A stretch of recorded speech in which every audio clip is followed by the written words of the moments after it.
Hi everyone, my name is Elizabeth Blossfield. I'm the Deputy Editor for Carrier Management. I'm Ezra Amacher, the Midwest and South Central Editor at Insurance Journal. And I'm Alan Lehman, a content editor at Insurance Journal. And we are all here today joined to share with you some of the top news that was shared on the Insurance Journal website this past year.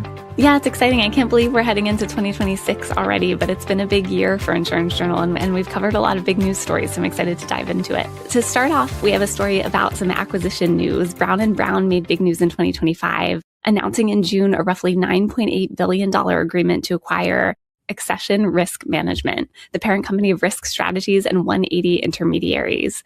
The move came as consolidation has continued across the insurance brokerage industry, and industry experts say the acquisition signals renewed momentum for large-scale deals, following several headline-grabbing mergers by competitors this year, even as overall merger activity has slowed. Thanks to our colleague Chad Hemingway for reporting on the acquisition, and that's a pretty big deal to start off this wrap-up for 2025. Yeah, definitely, Elizabeth. It seemed that last year was a huge year for broker M&A. Just yesterday, IJ had a story up about 7 announced mega deals of $1 billion or more that were announced in the last 6 months alone. That was some reporting that we had from a report that PwC put out about how brokers are pursuing these acquisitions to offset softening premium rates and expand specialty and regional reach. So definitely something to keep watching moving forward. So our next story on this list was a huge one that began breaking at the very beginning of the year in January, and whose effects continue to dominate headlines for much of the winter and early spring. In January, our Don Jergler reported that the wind-driven wildfires ravaging Southern California would likely lead to large economic and insured losses. That proved to be true. According to Swiss Re, those wildfires accounted for an estimated $40 billion of insured losses, and that made them the highest ever insured loss from a wildfire event. In the aftermath, we learned that the Eaton and Palisades fires destroyed more than 16,000 structures and caused 31 confirmed deaths. Our reporting in the months that followed focused on the underwriting losses stemming from the fires, lawsuits connected to the event, and the viability of the state's insurer of last resort, the California Fair Plan. In September, less than 10% of the homes that were destroyed had permits to rebuild. Yeah, as you said, Alan, that story has had some major ramifications, both in the insurance industry and in the state of California. And we're still trying to process right now who is going to be ultimately liable for starting that wildfire. Turning our attention a little bit towards the Southeast, where our great colleague Will Rabb reported on that Georgia Governor Brian Kemp signed a major tort reform measure in March after legislation narrowly passed both the House and Senate following an intense lobbying campaign and political threats. The bill sought to curb frivolous lawsuits and limit large jury awards by implementing stricter evidence requirements for premises liability, decoupling trials for fault and damages, and allowing jurors to see insurance-covered medical costs. Provisions supporters claim will lower insurance rates and protect businesses. However, the legislation faced fierce opposition from Democrats and victims advocates who argued that the new legal hurdles will effectively block survivors of sexual abuse and violence from seeking justice against negligent property owners. Yeah, definitely something interesting to keep an eye on into next year. And our colleague Will Rapp has been doing some great reporting. We'll hear a little bit more about his reporting in Florida in a bit. But just going back to the climate disasters, I know that Alan spoke about wildfires a little bit earlier. And we're going to talk about catastrophic flash flooding as well that hit central Texas this summer after torrential rain caused the Guadalupe River to rise more than 25 feet in under an hour. The surge swept through camps and RV parks filled with 4th of July visitors, including an all-girls summer camp that suffered devastating losses. This has all led state and federal officials to face questions about preparedness, warning systems, and the accuracy of weather forecasts leading up to the disaster. The National Weather Service says alerts and flood warnings were issued in advance, but some residents reported receiving them late or not at all. Experts say the rainfall amounts were consistent with a rare 1,000-year event and point to climate change as a factor increasing the severity and unpredictability of extreme weather, which has been a growing challenge for communities all across Texas, one of the hardest hit states for weather-related disasters. Our hearts, of course, go out to Texas and all of the victims of natural disasters this year and climate change, and its effects are definitely something we'll be keeping an eye on at Insurance Journal. Yeah, Elizabeth, something that stuck with me from that story, I believe it was from 1980 to 2024, Texas had more than 190 weather disasters that cost $1 billion or more. And that's the highest tally of any state in the country. So just crazy to think about how that state's been really ravaged in the past, just few decades now. Yeah, they've been hit pretty hard. Moving on to our number 5 story, third-party litigation funding was also a big topic in 2025. In October, our national editor, Chad Hemingway, published a piece sharing how Uber has filed racketeer-influenced and corrupt organizations lawsuits in New York, Florida, California, and Pennsylvania against lawyers and medical providers it thinks are committing fraud and driving up costs. Adam Blinick, Senior Director of Public Policy and Communications for Uber, said that other corporations had reached out to ask advice on methodologies and building cases. Chad's reporting found that the ability to share information between many kinds of companies and players in litigation can be cumbersome, and that there is a lot more that can be done on information sharing than is currently being done. Plaintiffs' lawyers, meanwhile, are already highly coordinated, sharing theories, recruiting firms into new mass torts, and investing heavily in political campaigns. In the meantime, third-party litigation funding has become big business. Yeah, as we all know, combating third-party litigation funding is a huge source of interest for the insurance industry, and something that we're likely going to be continuing to report on here in the coming months and even coming years, most likely. Turning our attention to New York State, where in January, our colleague Andrew Simpson reported that a coalition called Citizens for Affordable Rates, backed by a multi-million-dollar funding commitment from Uber, launched a campaign to combat skyrocketing insurance premiums that currently sit nearly 40% above the national average there in New York. Comprised of various community and immigrant advocacy organizations, the group aims to address an affordability crisis they claim is fueled by fraudulent claims, excessive litigation, and the financial instability of major insurers like American Transit Insurance Company. The coalition's immediate goals include mobilizing consumers and advocating for legislative reforms, such as reducing the mandatory personal injury protection limits for New York City rideshare drivers to match the rest of the state, a move intended to lower costs for both small businesses and low-income families. Yeah, those challenges in the rideshare industry in New York in particular have been going on for quite a while. So that was a great report by our colleague Andrew Simpson, and it'll definitely be interesting to see what happens going into next year. And we talked about Georgia earlier. Now we're going to move even further south to Florida. Florida's insurance market is actually showing signs of recovery, as Citizens Property Insurance Corporation is no longer the state's largest homeowners insurer, a role it held during years of market turmoil. Citizens says its policy count has fallen to about 560,000, down 40% from its peak in 2023, as more homeowners move back to private insurers. The shift follows recent legislative reforms aimed at curbing litigation costs and has helped stabilize the market, with private carriers expanding and even announcing rate cuts. Universal Property and Casualty and State Farm Florida now rank as the state's largest property insurers. In another significant reversal, Citizens is also now seeking a rare homeowners rate decrease, proposing an average 2.6% cut starting in 2026. Officials say the change signals that Citizens is returning to its original role as an insurer of last resort, although commercial policyholders may still face increases.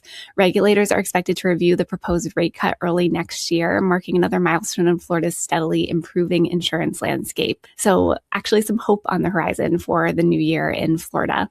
Yeah, absolutely. I mean, when you hear those numbers, it's almost hard to believe that just a few years ago, Citizens had like 1.4 million policies in the state of Florida. So yeah, it seems that it actually is, turning into that backstop of last resort that it was intended to be. Yeah, and it's been a long journey to get there. So I'm sure Floridians, insurance consumers at least, are breathing a little bit of a sigh of relief. Well, our next story is one that also centers around a backstop. In November, Jamaica's catastrophe bond triggered because of the fallout from Hurricane Melissa. That $150 million cat bond, which was arranged by the World Bank, is designed as the ultimate backstop to help provide funds to pay for only the most extreme weather events. Bloomberg reported that the last time a weather-related cat bond paid out in full was in connection with Hurricane Ian in 2022, when several bonds suffered 100% loss in principal, according to Artemis, a data provider specialized in insurance-linked securities. The structure of Jamaica's cat bond, combined with the intensity of Hurricane Melissa, paved the way for the largest and fastest disaster relief payout in the island's history. David Panton, chairman of Atlanta-based Panton Equity Partners and a former Jamaican senator, said in an emailed comment. Jamaica, which the World Bank estimates is the third most exposed country to natural catastrophes, has built up several layers of disaster risk financing, including prearranged credits and parametric insurance. Its cat bond sits at the top of the insurance tower as protection against extreme events. Yeah, as you pointed out there, we hadn't seen a cap on get paid out to its full extent since 2022, which speaks to really the severity of what occurred in Jamaica. And I know that we're all thinking of people down there, and that we hope for a fast and smooth recovery down in Jamaica. Now, turning attention a little bit to a story I wrote actually back in October. Acrisure, the third largest independent property casualty agency in the U.S., announced that it will lay off 400 accounting employees starting early 2026 as it transitions toward a tech-enabled financial services platform. The Grand Rapids-based broker cited advancements in technology and artificial intelligence as the primary drivers for the decision, marking a significant step in a long-term strategy that included a $400 million AI acquisition in 2020 and $2.1 billion in recent funding to accelerate digital innovation. While the company expressed regret over the impact on its workforce, leadership maintained that these cuts are necessary to remain competitive and meet evolving client expectations through automated systems. Yeah, thanks for your great reporting on that, Ezra. I always enjoy reading your articles because they're so thorough. And this points to a big issue in the insurance industry right now with talent, and especially in the age of AI. So it'll be interesting to see what continues to happen. And we have another talent story coming up next, although a little bit of a different angle. Insurance Journal reported in April that global insurance broker Marsh filed a federal lawsuit against competitor Aon and a former senior executive, alleging a coordinated raid on Marsh's construction surety business. The suit claimed that a longtime Marsh team leader, Robert McDonough, orchestrated the rapid resignation of 20 employees in less than an hour before moving to Aon, taking confidential information, clients, and key staff with him. Marsh said the alleged allegations caused millions of dollars in lost revenue and damaged client relationships and its reputation. According to the complaint, McDonough breached non-solicitation and confidentiality agreements by working with Aon to recruit employees and shift clients using Marsh's proprietary data. The case adds to ongoing scrutiny around aggressive talent recruitment practices within the highly competitive insurance brokerage industry. And thanks to our colleague Andrew Simpson for his reporting on that. And it's definitely insurance talent acquisition is a space I'll be continuing to watch in 2026 because there's a difficult job market, the use of AI, and ongoing talent gaps in the industry. So it's something that I think will be an ongoing challenge. Yeah, it's really interesting, Elizabeth. I mean, we started this list talking a lot about broker M&A, which we did report a lot about. And we also reported a lot about these sort of inter-broker lawsuits, the broker on broker lawsuits throughout the year. So certainly two avenues that we'll be focusing coverage on moving forward.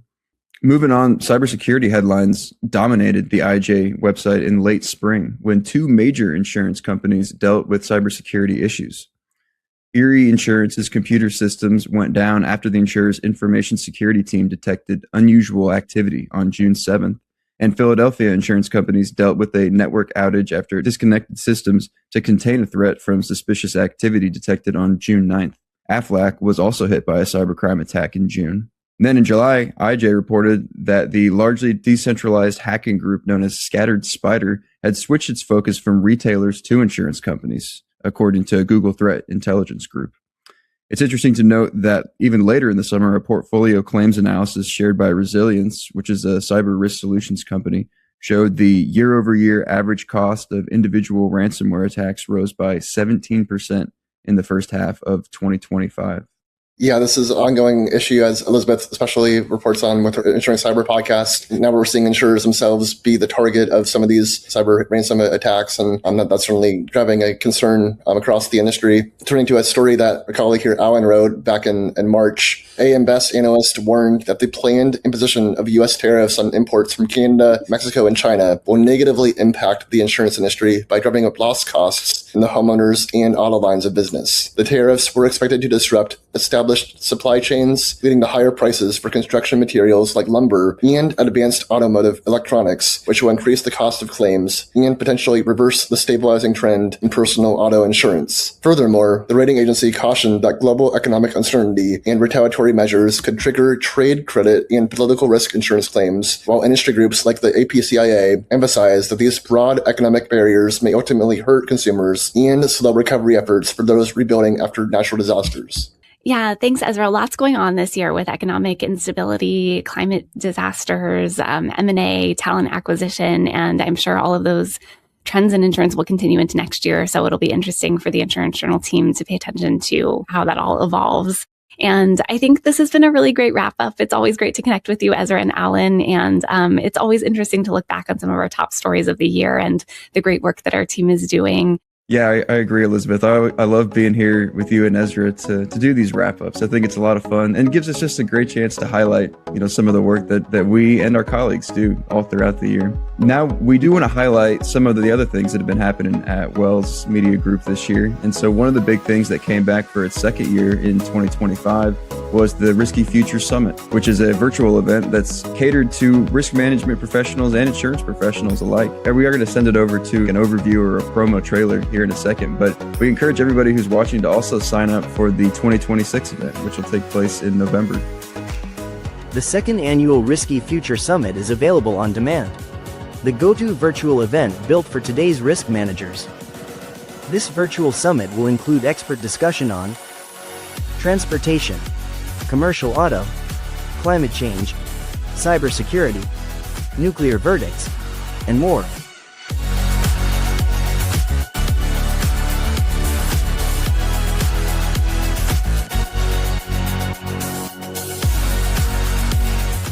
Unlock your potential with lessons from the best in the business.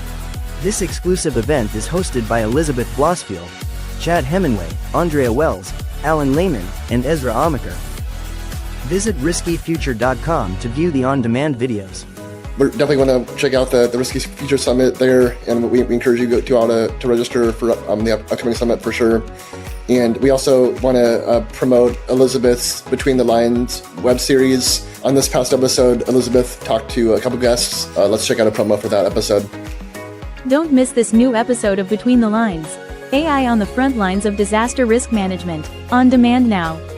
As climate change intensifies natural disaster frequency and severity, insurers are turning to AI technologies to proactively manage risk, ensure regulatory compliance, and fulfill their duty to policyholders and communities. You'll hear expert advice from Phil Korecki, Chief Technology Officer at Insono, Kristen Noonery, Chief Executive Officer at MyCOI, and Michael Ballarezo, Founder and CEO of Adjusto. Watch the on-demand video at carriermanagement.com/research. Yeah, it's always great to have important conversations about trends that are going on in the insurance industry, and those experts in particular were great to talk to for that episode. And finally, we wanted to highlight our annual virtual InsurTech Summit, which we held this year. The theme was Unlocking the Future of Insurance. We had some great panel discussions, a lot of expert guests, and it's all available to view on demand through the InsurTech Summit website. And we encourage everyone to sign up for 2026 InsurTech Summit, which will take place next year in the spring, and sign up is available now. So let's take a look at this promo. The InsurTech Summit 2026. Don't miss out. Go to the insuretechsummit.com to sign up or apply to be a speaker for the summit before seats fill up. Watch this sneak peek from last year's summit. The InsurTech Summit 2025, presented by Carrier Management, available on demand now.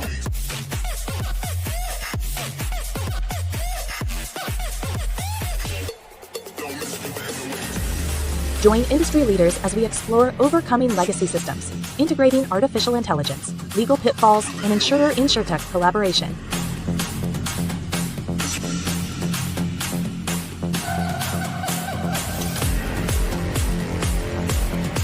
Hosted by Elizabeth Blossfield, Deputy Editor of Carrier Management, Andrea Wells, Vice President of Content at Insurance Journal, and Alan Lehman, Content Editor of Carrier Management.